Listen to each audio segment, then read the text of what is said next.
Microsoft beat on the top and bottom lines yesterday, but the company's guidance fell short after the company reported softer than expected cloud revenue. CEO, Satya Nadella says that cyclical trends are weighing on the stock's consumer business. But could the company's plan to moderate expenses boost its stock? Joining us now to weigh in is Piper Sandler's Internet Equity Analyst, Brent Bracelin. Brent, great to have you here with us this morning. For Microsoft, some of the larger headwinds that they had laid out, FX, the PC, which of these do you see actually being able to abate in the near term of all of the headwinds that they mentioned, and how can Microsoft successfully navigate this period?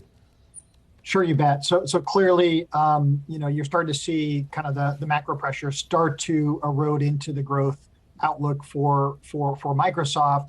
If you look at the cloud business, it actually is still pretty healthy. It's slowing, but we still expect the cloud business to grow north of 20% this year, a little slower than we thought originally 6 months ago. It's really the more economically sensitive parts of Microsoft. That's still a big business. That's still a $100 billion business. It has been growing across Windows and PCs and Surface devices and gaming. That's a $100 billion plus business that has been growing 4% plus for the last 2-3 years. It could actually decline double digits this next quarter. So it's really that's really where we're seeing the slowdown in those more cyclically sensitive areas, more of the consumer areas. The commercial still holding up pretty well. So that's sort of in line with what we've been hearing, Brent, from what the commentary we've been getting ahead of the earnings season from the likes of a Salesforce, for example, that have seemed to indicate that business spending is holding up pretty well. But how long does that last? If the cyclical stuff is rolling over, can we expect it at some point to also affect the more enterprise spending?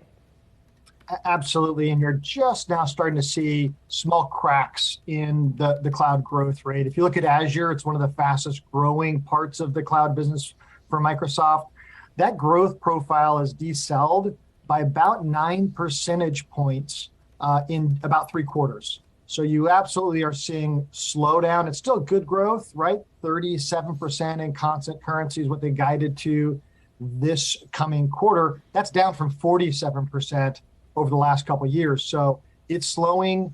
We're seeing signs of maybe some budgetary pressure on the enterprise side. That's going to flow through into next year as well. So we certainly wouldn't say enterprise software cloud is immune to the macro, and we're now starting to see cracks.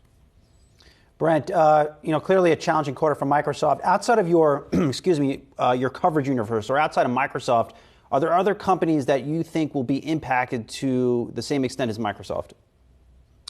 Sure. We actually took numbers down on 22 stocks last week, including cutting numbers by Microsoft by $3 billion. Clearly wasn't enough. We took another $7 billion cut to our Microsoft numbers this morning. But yeah, we think there really isn't a safe haven in software. I think the macro pressures will eventually impact growth rates for most of the enterprise software names that we cover. So, I think the good news is valuations are starting to bottom. So I think there's no longer a valuation risk. The challenge, fundamentals have not bottomed yet. So we still have a bottoming process to go through on the fundamental side. We need to see growth expectations for next year reset. And we're getting close, but certainly have to go through a fundamental trough before you start to see stabilization. What type of growth profile would you give at this point to Microsoft's cloud business, considering the pull forward in demand that we had seen over the past couple of years? Yeah, so it's interesting. We look at the broader cloud market, the cloud 100, if you will. Growth was 33% in 2021. We're modeling about 22% cloud industry growth in 2022. That's similar to where Microsoft Cloud is at. Next year, we're actually sub 20% growth for industry, about 19.5% cloud industry growth expectations. That's essentially, I think, directionally where Microsoft's headed as well. High teens growth in a recessionary environment seems like a good kind of landing spot for this industry. That's down from 33. So that is a material slowdown, but still really good growth for an industry that could be north of $300 billion in 2023. With valuations sitting where they are right now, do you think that Microsoft, especially within this cloud landscape, needs to make a key acquisition and strike while the opportunity might be there to go after a company that could help it grow out its portfolio in the cloud a little bit better?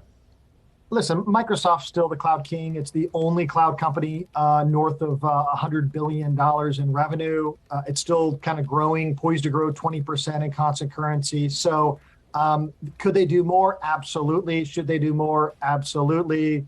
Do I think they will do more? Absolutely. So $170 billion in cash, $65 billion in cash flow. Microsoft's not done from an M&A standpoint in cloud. We expect them to be active next year.